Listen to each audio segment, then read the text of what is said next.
Hi there, Psych2Go fans. A quick thank you from us to you before we start. We want to let you know how much we appreciate your continued support and thirst for knowledge. So, let's continue our brave march to learning about psychology. Fear. You felt fear. It's a dark night and you're watching a horror movie. You scream or jump a little when a scary scene comes up.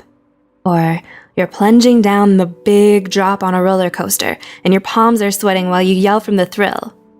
We're not talking about that kind of fear. Sometimes, fears become excessive and irrational to the point where we can't function normally. The intense worry and avoidance caused by these fears can interrupt day-to-day living, causing panic when that fear is encountered. That's when the fear becomes a phobia. Phobias are classified into 3 types: social phobia, agoraphobia, and specific phobias. Specific phobias are further grouped into 5 major categories: environment, situational, animal, blood, injection, injury, and others. A 2017 study found that over 10% of adults in the United States alone struggle with phobias. This makes phobias the most common psychiatric illness among women and second most common among men. Curious if you have a particular phobia? Let's look at the 7 most common phobias. 1. Arachnophobia, the 8-legged nightmare. Currently, the most common phobia in the world is arachnophobia, which is the fear of spiders. This phobia affects 3.5 to 6.1% of the global population, meaning around 300 to 400 million people are affected each year. Women are twice as likely to have arachnophobia when compared to men. However, 55% of people may harbor some fear of spiders, just not a full phobia. Researchers Oman and Maneka believe that arachnophobia may be rooted in our evolution. Allegedly, our ancestors found their appearance frightening and viewed them as a threat of food and water contamination. 2. Ophidiophobia. Do you hear hissing? Because I hear hissing. Have you seen something out of the corner of your eye that's long and sinuous and froze in fear? Maybe you can't catch your breath and your heart hammers in your chest when a friend shows you their Snake of the World book. If so, you just might have Ophidiophobia, the fear of snakes. Ophidiophobia is the second most widespread kind of specific phobia, with around 1/3 of adult humans reporting to be suffering from it globally. Similar to its siblings, arachnophobia, the fear of snakes is believed to be rooted in the primitive drive to survive, as snakes are typically perceived as a vicious and dangerous creature. Additionally, personal experiences and cultural influences may also play a part, as studies have shown that in places where snakes are less common, more cases of ophidiophobia were reported. It's no wonder snakes often take a starring role in various movie scare scenes and fear-facing reality shows. 3. Acrophobia. Glass elevator?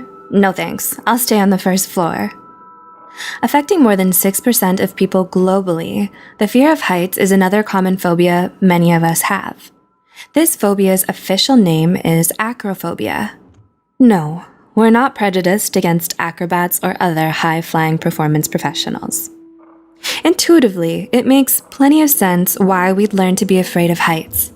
The research alleges that this phobia may be the result of an evolutionary adaptation, like many things. This adaptation developed to help keep us from falling to our deaths.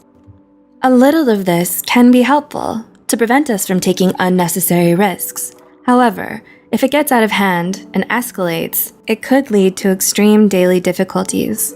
You might have a severe aversion to common structures such as bridges, towers, steep staircases, and other perceived high places for fear of triggering a panic attack.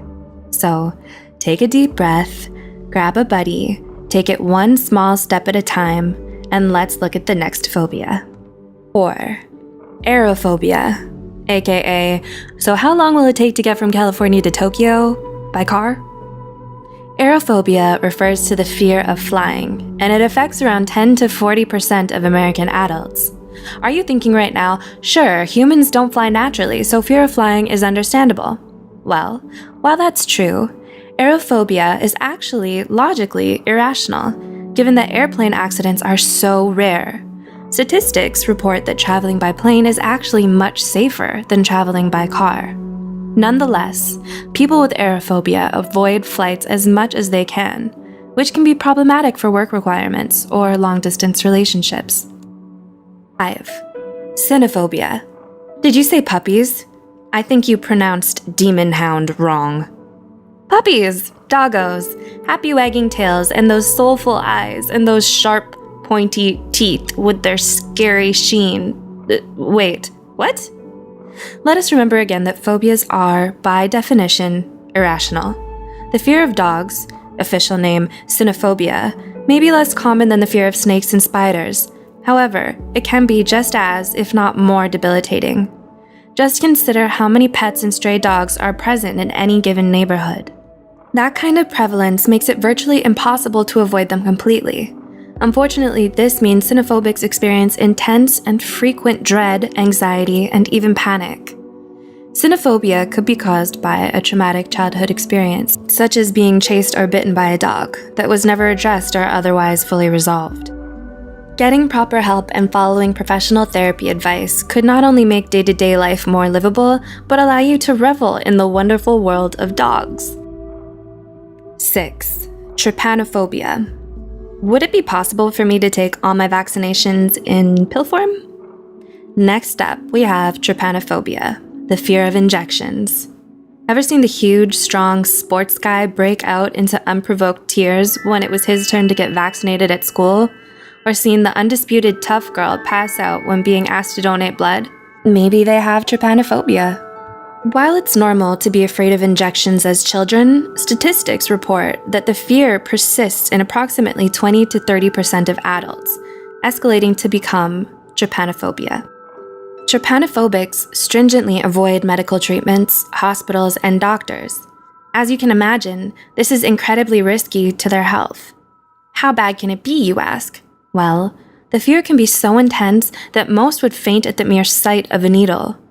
An interesting bit of trivia: trypanophobia is the only kind of specific phobia that is found to run in families. And 7. Mysophobia. Antibacterial hand gel? Check. Gloves? Check.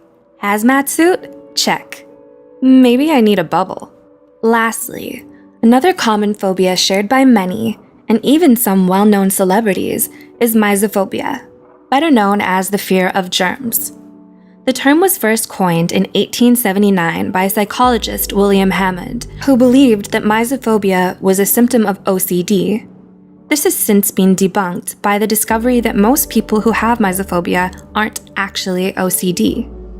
Mysophobia can manifest as excessive cleaning, compulsive hand washing, and extreme avoidance of bacteria and germs, such as frequent or constant use of gloves, face masks, and other perceived germ-blocking attire. In extreme cases, mysophobia can cause people to become shut-ins, cutting themselves off from the outside world for fear of being contaminated. So, in the end, where do phobias come from? Well, according to the American Psychological Association, phobias typically emerge during childhood or adolescence, persisting into adulthood. Phobias, unfortunately, are usually not solo travelers. It's more likely to have multiple phobias than just a single one. Also, we have seen here that some are more common than others. Do you relate with any of these? Do you know someone who does? This has only shown some of the most common phobias. There are many more, such as fear of storms, fear of dolls, fear of enclosed spaces, among others. A specific phobia is characterized by intense fear and avoidance behaviors that can negatively impact a person's life. Fortunately, though, all phobias are treatable, usually with cognitive behavioral therapy. So, if you're suffering from a phobia yourself, or know someone who is, it's best to seek out a mental health care professional and get the help needed. Thank you for watching. We hope you learned something and gained some insight. Please help us continue our video on providing knowledge by liking, commenting, and subscribing. What would you like to see next? Let us know in the comments below.